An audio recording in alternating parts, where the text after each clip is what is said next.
All వ్లాగ్స్కి స్వాగతం. ఈరోజు మన ఫ్యామిలీ మెంబర్స్తో నేను షేర్ చేసుకోబోయే రెసిపీ వచ్చేసి అల్లం గారెలండి. చేయడం చాలా ఈజీ. అమ్మవారికి ఇష్టమైన వాటిలో ఇది కూడా ఒకటి. దీన్ని ప్రసాదంగా నివేదించవచ్చు. ముందుగా ఒక గ్లాసు మినపప్పు అయితే తీసుకుని శుభ్రంగా 2 సార్లు కడిగేసుకుని ఒక 4 గంటలు నానబెట్టుకుందాం అండి.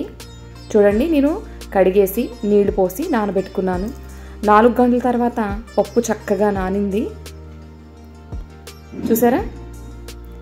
ఇలా నానిన పప్పులో నీళ్లు వంపేసుకుని మనం గ్రైండర్ వేసేసుకుందాం. మీరు మిక్సీలో వేసుకునే పనమైతే ఒక ఐస్ క్యూబ్ వేసుకుని మిక్సీ పట్టండి. గారెలు చక్కగా గుల్లగా వస్తాయి. నేను ఇక్కడ గ్రైండర్ యూజ్ చేస్తున్నాను. ఇందులోని ఒక చిన్ని గ్లాసుడు నీళ్ళు అయితే వేసానండి మొత్తం పప్పు నలగడానికి. చూసారా? చిన్ని టీ గ్లాసుడు నీళ్ళు అయితే పోసుకున్నాను. పప్పు చూసారా మెత్తగా నలిగిపోయింది. ఎక్కడ బద్దంటూ లేకుండా రుబ్బుకోవాలి. చూసారా? ఇలా ఉండాలి పిండి కన్సిస్టెన్సీ వచ్చేసి. ఇప్పుడు మనం పప్పుని ఒక గిన్నెలోకి ట్రాన్స్ఫర్ చేసేసుకుందాము. చూడండి, పప్పు నలిగిన తర్వాత చూస్తే ఇంత ఉంది. ఇప్పుడు దీన్ని మూత పెట్టేసి ఒక 2 నిమిషాలు పక్కన పెట్టేసుకుందాం.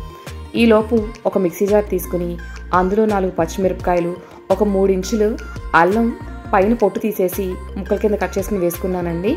ఇప్పుడు దీన్ని మిక్సీ పట్టేద్దామండి. చూడండి, చక్కగా నలిగిపోయింది. దీనిని మొత్తం కూడాని మినప్పిండిలో వేసేసుకుందామండి. వేసేసుకుని అందులోని 1 స్పూను జీలకర్ర వేసుకుంటున్నాను.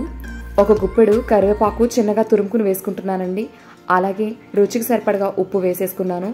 ఈలోపే డీప్ ఫ్రైకి సరిపడగా ఆయిల్ అయితే పెట్టేసుకున్నాను. ఆయిల్ హీట్ అయ్యేలోగా పిండిని బాగా కలిపేసుకుందాము. మీలో ఎవరైనా కొత్తగా వ్యూ చేస్తుంటే లైక్ చేయండి, షేర్ చేయండి, సబ్స్క్రైబ్ చేసుకోండి, పక్కనే ఉన్న బెల్ ఐకాన్ నొక్కండి.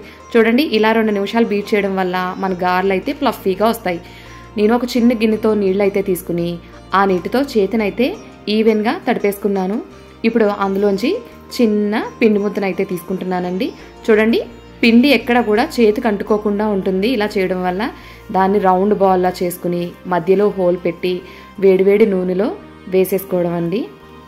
చూడండి, మరొకసారి చూపిస్తున్నాను. చేతిని తడి చేసుకున్నాను.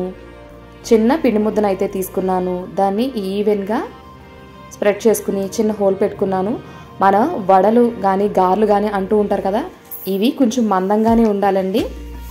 ఇలా మొత్తం అన్ని వేసేసుకున్న తర్వాత 2 నిమిషాలు ఆగి అప్పుడు టర్న్ చేసుకోవాలి.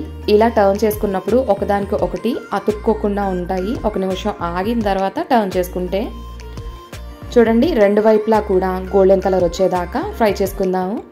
చూడండి, అప్పుడే మన గారెలు అయితే గోల్డెన్ కలర్ వచ్చేసినాయి. ఇప్పుడు వాటిని తీసేసుకుని ఒక ప్లేట్లోకి వేసుకుని అమ్మవారికి ప్రసాదంగా నివేదించడమేనండి.